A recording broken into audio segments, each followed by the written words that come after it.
Hello guys, welcome to indiabird.com। तो आज हम इंग्लिश का मॉक पेपर डिस्कस करेंगे जो कि बहुत इंपॉर्टेंट है BPSC, JPSC and SSC exams के लिए। और before we start, if you like this video, please do like, share and subscribe our channel and please press the bell icon for more notification. Let's start. सबसे पहले हम spotting error करेंगे। तो आपको बताना है इसमें कौन से पार्ट में एरर है, whether it's part A, part B, part C or part D of the sentence.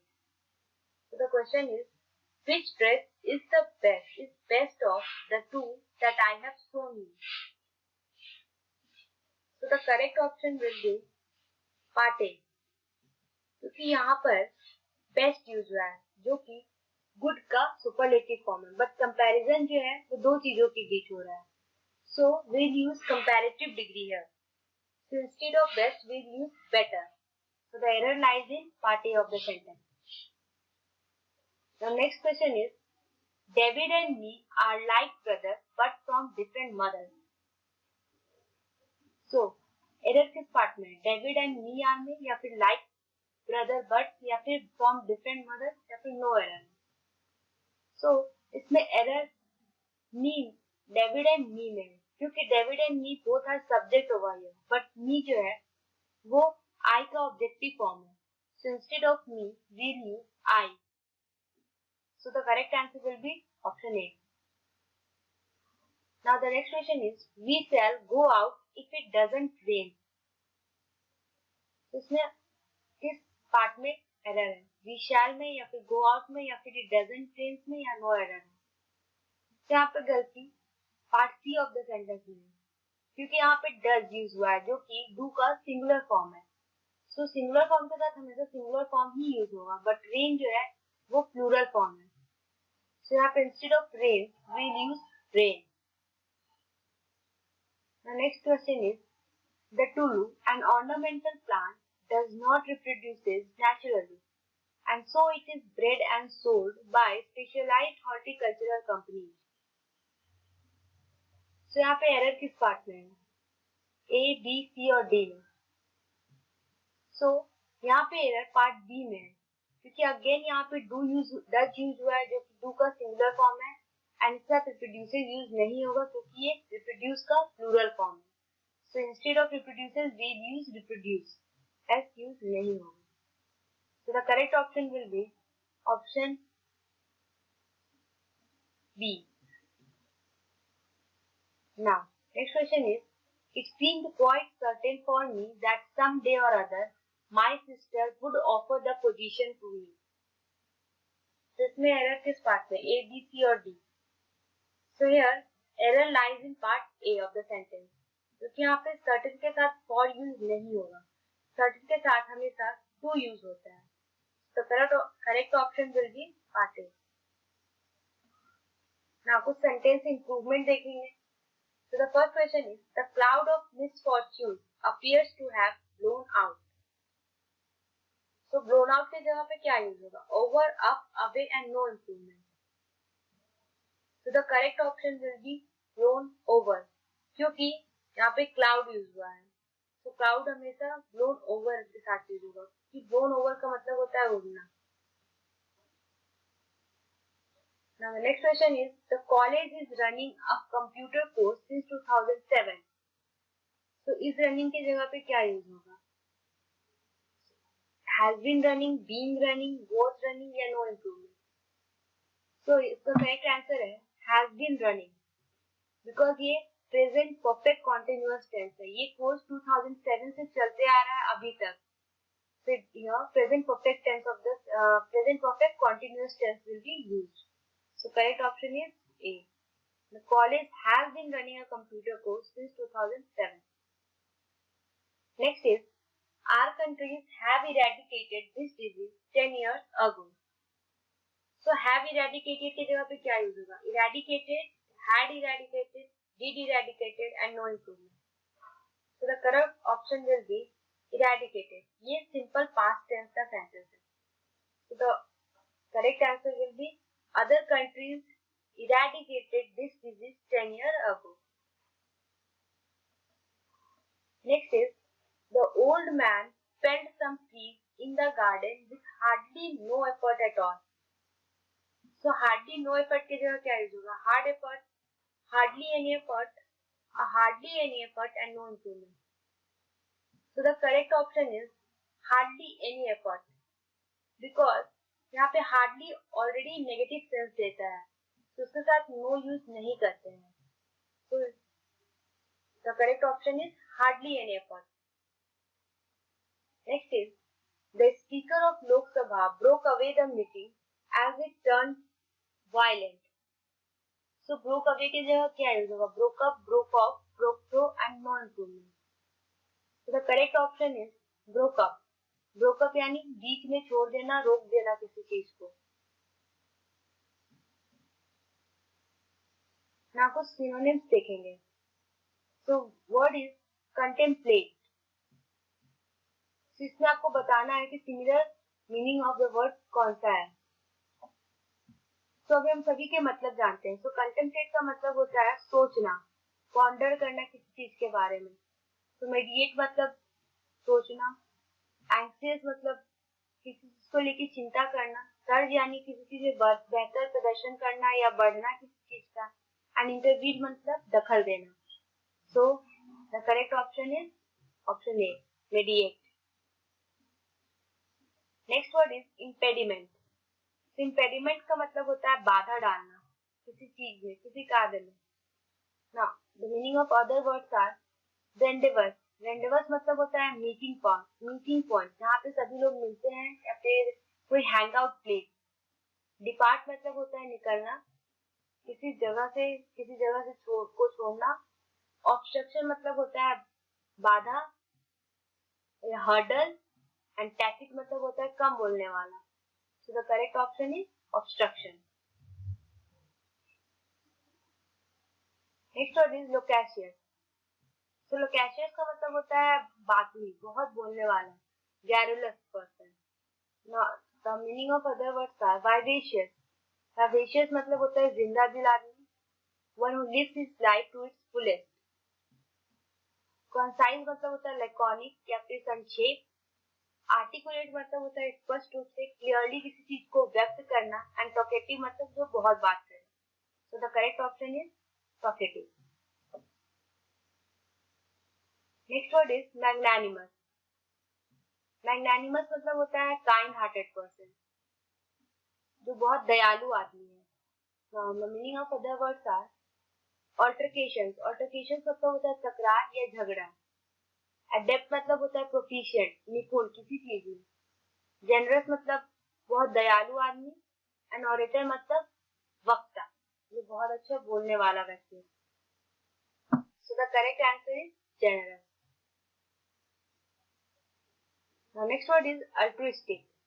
तो अल्ट्रुइस्टिक मतलब होता है परोपकारी, and the meaning of other word are philanthropic, and जो परोपकार करने वाला होता है उसको फिलैंथ्रोपिस्ट बोलते हैं. फिलैंथ्रोपिक यानी परोपकार. कर्टियस. कर्टियस यानी शिष्ट व्यक्ति, बहुत ज्यादा अच्छा व्यक्ति जो शिष्टाचार में माहिर हो. डिसीव मतलब होता है धोखा देना, एंड हाइडियस मतलब होता है वेरी अगली, बहुत ही घृणित वस्तु. सो the correct answer is philanthropic. Now अब हम कुछ फ्रेजेस एंड इडियम्स देखेंगे. First is I couldn't keep track of everything he was saying. He talked at a mile a minute. तो आपको idiom a mile a minute का मतलब बताना है. So options are A, in a complicated way, B, all unrealistic things, C, too fast, and D, boast too much. Boast मतलब बहुत ज्यादा सेकी करना या किसी चीज की अपनी प्रशंसा खुद करना. To brag about, to boast of. Okay? So the correct option will be too fast. I couldn't keep track of everything he was saying because he was talking too fast. Now the second one is to play fast and loose. इसका मतलब क्या होगा? To talk aloud, complete and safe, to work hard and to act unreliably. So the correct option is to act unreliably, जो किसी को धोखा देता है. Unreliable यानी one who cannot be trusted. So the correct option is option D. Third one is tight-lipped. Tight-lipped का मतलब क्या होगा? To have very thin lips, to be boisterous. Boisterous मतलब जो अपनी प्रशंसा खुद करे. Unwilling to speak about an event and to have a thin voice. तो unwilling मतलब चुप, किसी को नहीं चाहना. So the correct answer is unwilling to speak about an event.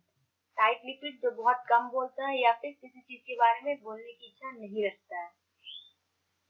And the next is our company's cash cow is the sales department. So cash cow का मतलब क्या होगा? Has the highest paid employees, dependable source of income, consume maximum cash and leads to loss of money. So cash cow का मतलब होगा dependable source of income. यानी कि किस डिपार्टमेंट पे आप किसी बिजनेस में किस डिपार्टमेंट के इनकम पे डिपेंड कर रहा है आपका business. So correct option will be option C. Fifth one is barking up the wrong tree. So इसका करेक्ट मतलब क्या होगा? Looking in the wrong place और accusing the wrong person, allowing many details of a situation to obscure the situation as a whole, the highest position or level in an organization, and said when someone is displaying traits or behaving in the same way as their relative. So the correct option will be option A. Looking in the wrong place or accusing the wrong person. यानी कि सही आदमी को गलत ठहराना.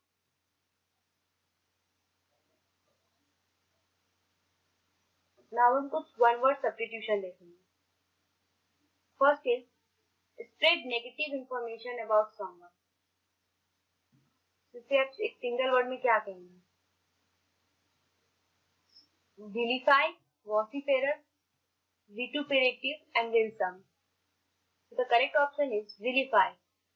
So vilify मतलब होता है to defame someone. किसी के बारे में गलत बातें फैलाकर उसे डिफेम करना, उसे नीचा दिखाना. Now दूसरे वर्ड का मतलब जानते हैं. vociferous. vociferous का मतलब होता है conspicuously and offensively loud. जो बहुत ज्यादा अपने विचारों को लेकर बहुत ज्यादा बोलता हो उसे कहते हैं vociferous.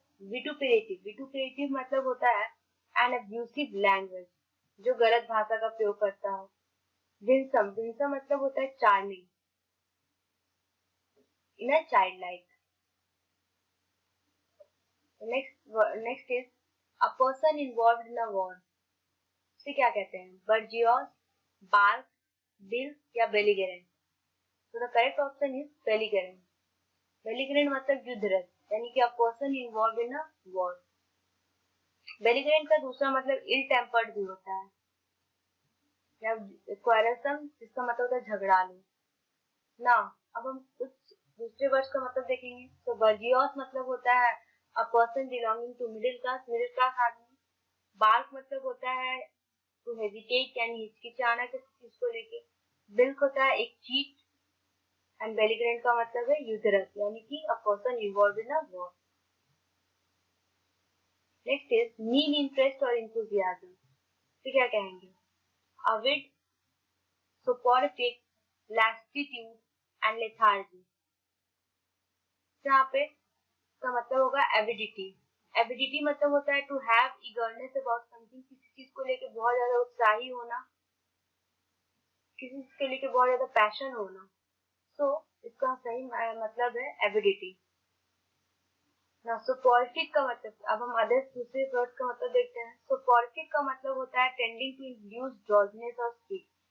किसी चीज को लेके आप जिससे आप के अंदर स्लीपनेस और ड्राउजीनेस, लेजी जैसा फील हो, उसे कहते हैं सोपोरिफिक. लैस्टिट्यूड का मतलब होता है a state of physical and mental weakness. Lethargy का मतलब होता है lack of energy. Now, next is one who doesn't consume any intoxicating thing. जो किसी तरह के मादक पदार्थों का सेवन ना करे, इसे क्या कहते हैं? Truant, teetotaler, volunteer और sadist. So the correct option is teetotaler.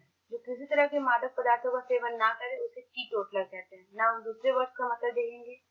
Truant. Truant मतलब होता है जो कहीं से एब्सेंट हो जाता है बिना किसी परमिशन को लिए, बिना परमिशन के, तो उसको बोलते हैं truant. A person who absent himself from class without permission. Volunteer का मतलब होता है जो पर्सन फ्रीली सर्विसेज ऑफर करे विदाउट एनी पे, किसी के हेल्प करे।